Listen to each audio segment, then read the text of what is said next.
어제 산청군 산불 희생자 합동 분향소를 찾았습니다. 모두가 대피하던 순간 60대 산불 진화대원 3분과 30대 공무원 1분은 오히려 산을 오르고 연기 속으로 뛰어들어 진화 작업을 했습니다. 그리고 화마와 사투를 벌이다가 순직하셨습니다. 누군가의 소중한 아버지였고 아들이었습니다. 그리고 의성의 이재민 대피소를 방문해 산불로 삶의 터전을 잃어버린 유재민들을 위로하고 왔습니다. 국민 여러분께 호소드립니다. 의성, 산청을 포함해 전국적으로 100채 이상의 가옥이 전소되었습니다. 한순간에 삶의 터전을 잃어버린 이재민들이 평상시 삶을 되찾으려면 정부 예산만으로는 한계가 있습니다. 우리 이웃들이 다시 꿈과 희망을 되찾을 수 있도록 기업과 국민 여러분의 따뜻한 성금을 간곡히 호소드립니다. 저는 어제 산불 진화 작업 중 순직하신 분의 유가족들과 이재민들을 만나 뵈면서 우리 정치는 과연 무엇을 하고 있는지 많은 생각을 하게 되었습니다. 이제는 정말 정치가 바뀌어야 합니다. 정치만 제대로 하면 된다라는 국민의 준엄한 명령을 받아들여야 합니다. 국민의힘은 조속히 고위당정을 열고 통상 대응과 추경 논의에 본격 착수하겠습니다. 이번 재난을 통해 확인했듯이 예기치 못한 재난에 신속히 대응하기 위해서는 재난예비비가 필수적입니다. 국민의힘은 지난해 민주당이 삭감한 재난대응예비비 2조 원을 이번 추경에 포함하여 국민안전망을 복원하겠습니다. 여야정 국정협의회도 즉시 정상 가동되어야 합니다. 민주당은 모든 정략적인 장애투쟁을 당장 중단하고 즉각 국회로 돌아와야 합니다. 지금은 정부와 국회가 머리를 맞대고 오직 경제와 민생에 집중해야 될 때입니다. 연금투기도 서둘러 구성해서 미래 세대를 위한 공정한 구조개혁에 착수해야 합니다. 모수개혁은 연금개혁의 시작일 뿐 이제부터 개혁 완수를 위해 본격적인 논의에 들어가야 합니다. 이 모든 과정에서 국회의장의 책임 있는 역할이 필수적입니다. 국회의장은 국회가 정쟁의 장이 되지 않도록 운영할 책임이 있습니다. 당장 최상목 부총리 탄핵건이 놓여 있습니다. 지금 민주당은 끝내 최상목 부총리 탄핵을 강행할 태세인데 정쟁용 탄핵 폭거를 저지할 책무가 국회의장에게 있습니다. 국회법은 탄핵 소추안이 본회의에 보고된 뒤 72시간 이내 표결되지 않으면 폐기된 것으로 본다고 규정하고 있습니다. 최상목 부총리 탄핵 표결을 위한 본회의는 열려서는 안 됩니다. 국회의장의 결단을 촉구합니다.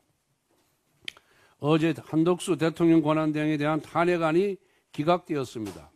이로써 민주당이 발행한 탄핵안 중 헌재의 판결을 마친 9건의 탄핵 소추안이 모두 기각되었습니다. 비록 민주당의 탄핵안이 9.9표로 기록했다고 하지만 무차별적인 무고 탄핵 남발로 인한 국정 공백과 혼란의 피해는 막심합니다.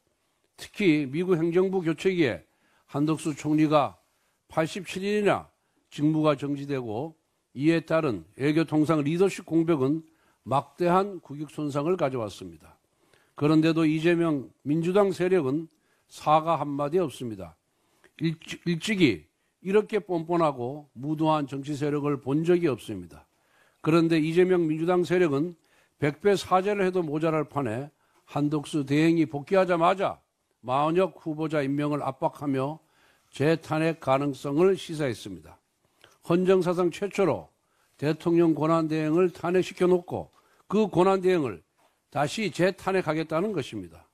그야말로 집단 광기가 극단으로 치닫고 있습니다. 민주당은 한술 더 떠서 국회를 박차고 나가 천막 당사를 설치했습니다. 여의도에서는 위헌적이고 위법적인 탄핵을 남발하더니 광화문에서는 불법 점거를 시작한 것입니다.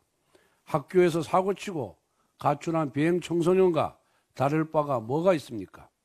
민주당이 아스팔트로 나선 이유는 헌재의 대통령 탄핵 심판 때문만은 아닙니다.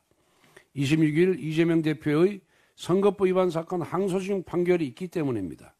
이미 1심에서 징역 1년에 집행유예 2년을 받았습니다. 이 정도 형량이면 항소심에서도 피선고권 박탈형이 예상됩니다. 민주당 역시 항소심 판결이 이재명 대표의 정치 생명과 직결될 것이라는 예상을 하고 있습니다. 그렇기 때문에 항소심 판결에 불복하고 내부의 비명 세력을 억누르기 위해 선제적으로 극단적인 장애투쟁에 돌입한 것입니다. 심지어 민주당과 정치적 동업관계를 유지하고 있는 전농과 민노총도 장애투쟁에 합류했습니다. 24일 민주당의 천막당사 현판식이 있었고 25일에는 전농의 트랙터 시위가, 27일에는 민노총의 총파업이 예정되어 있습니다. 모두 26일 이재명의 항소심을 전후하여 계획된 것입니다. 정가사범의 12개 범죄 혐의자 이재명 대표를 위한 방탄을 때문에 거대 야당 전체가 거리로 쏟아져 나오고 동업자들은 트랙터로 도로를 점거하고 총파업마저 불사합니다. 사실상 내란을 선동하고 있는 것입니다. 이러한 상황 속에서도 어제 이재명 대표는 민주당 최고위원회에서 계엄으로 최하 5천 명에서 1만 명을 죽이겠다는 계획을 세웠다. 죽이는 방법조차 폭사, 독사 또는 사살, 온갖 방법들이 강구됐다며 광기 어린 거짓말을 내뱉고 있습니다. 지금 이재명 대표가 할 일은 아스팔트에서 저열한 음모론을 살포하는 것이 아닙니다. 30번 탄핵안을 남발한 의회 쿠데타부터 사과해야 합니다. 26일 선거법 위반 항소심 판결에 승복하겠다는 대국민 약속을 해야 합니다. 그리고 대규모 소요 사태를 부추기는 장애투쟁을 즉각 중단하고 국회로 돌아와야 합니다. 이것이 바로 내전 종식의 첫걸음입니다.